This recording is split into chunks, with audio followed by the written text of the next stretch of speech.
es eröffnet, es ist ein wahres Spektakel, denn alle kommen, weil es abgeht. Das ist eine riesengroße Party, reißt die Arme in den Himmel und schwenkt sie über den Kopf. Mann, wir sind erst am Ziel, wenn der Schweiß von der Decke tropft.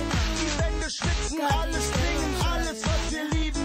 Wir lassen uns das gottverdammte Feiern nicht verbieten. Wie ein kranker Haufen raufen wir uns Atzen, lasst es krachen. Die Spießer sind geschockt und packen ganz schnell ihre Sachen. Wir lassen uns nicht verarschen, wir tanzen und wir toben. Hebt die Hände nach oben und dann lasst uns Disco proben. Og det er faktisk pisse godt at spille med. Men det koster bare også en del penge, fordi der er en spiller, som er vanvittig dyr. Men jeg vil gerne. Målet har vi Hugo Lloris. Det var fantastisk god, og han står sådan her. Fucking godt for mig. Så er det utroligt. 86 stykker, 89 kroner, 80 markeringer, 74 spark,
og så er han altså sindssygt pacey til at trække op i bilen og svømme lidt.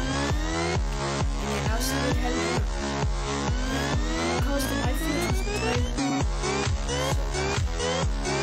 Venstre bak, der har vi Baines. Altså, jeg er jo sådan lidt, jeg vidste ikke helt, at jeg skulle Baines eller 24, fordi han er meget pacey, og han er bare all around. Jeg er nødt til at trække mig op og skyde eller et eller andet. Der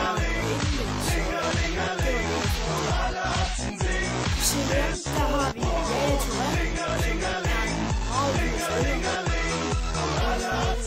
altså han er lige steget sindssygt meget, så men han er fantastisk in-game. Hans hovedstød er godt, og ham har jeg købt med arkitekt, der giver 3 afleveringer, 3 hovedstød, og han er 80 stjerne svag fod, 3 stjerne finder, og er købt for 121.000. På højre midt, der har vi Nani, som er faktisk meget god. Jeg har jo både mange assist, men han scorer faktisk også en gang bare ikke det her. Og han er sådan okay pace, men, og så er han det bedste af det hele, han er 5-star spiller og 80'erne svæk. Ja.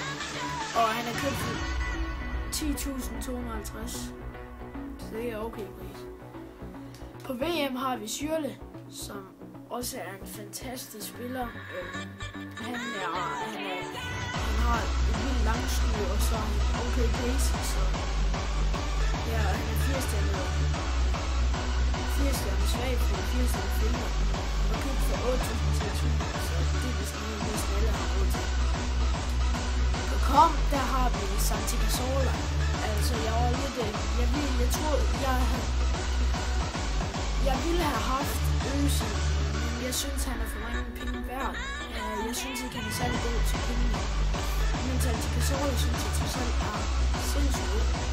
Og han er 5 stjerner svag for 80 stjerner. Og købt for 10.000 og har motor, som bliver 2 rødben og 2. første angreb, der har vi Lukaku. Jeg har ikke lige prøvet ham, men jeg har haft ham før, og der spiller han sindssygt. Han går god i hovedet, pace og en skud. Og ham har jeg lige købt med skarpskytte, der giver 2 minutter, 2 skud og 2 hovedet. Og han er købt for 45.000 og 1,5 cm høj. På den anden, det er selvfølgelig Starman over dem alle, og han er pissegod. Han er fucking god. Det er Aguero inden for ham, og han er vild. Det er helt vanvittigt. Altså, han har overrasket mig så sindssygt. Han har godt kun skåret 2 mål i 2 kampe. Hans skud, det er jo lige, hvad det skal være. Men han har så også været op på nogle store forspillere, som kommer ham. Han er 4 stemmer svag for 4 stemmer finder. Og købt med afsluttet de 3 skud, 3 hovedskud. Og han er købt for 811.000. Men det her, det er holdet. Og Starman, det er vandet her. Han er simpelthen mange. Også den dyreste, fordi hvis han ikke var Starman, så ville jeg have købt den anden. Måske bare have købt den anden. Men han er simpelthen Starman. Så I må like og dele, hvis I vil have flere videoer eller skortbilleder. Og der kommer nok en giveaway op i aften. Jeg ved det ikke helt, men deltager også i den giveaway, vi er i gang på vores pakke. Det er måske ikke de dyreste spillere, men stadig. Vi kan få nogle spillere, de er nok for en 2 på hver. Men ja, like og dele, og så siger jeg